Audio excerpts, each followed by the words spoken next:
Okay mga boss, gawa muna tayo ng whistle rocket. Ito yung ginagamit ko sa whistle rocket ko, yung tube 2.5 tsaka yung spindle.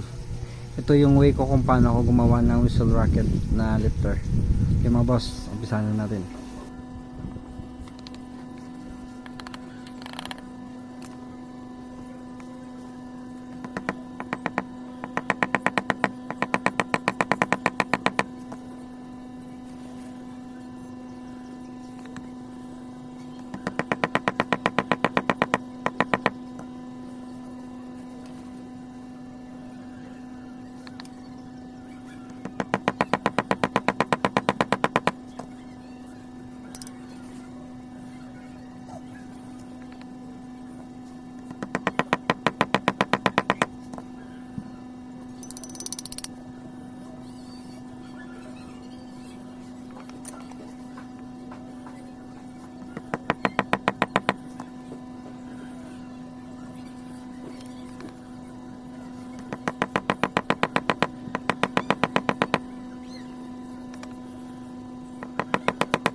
Ito na mga boss, natapos na.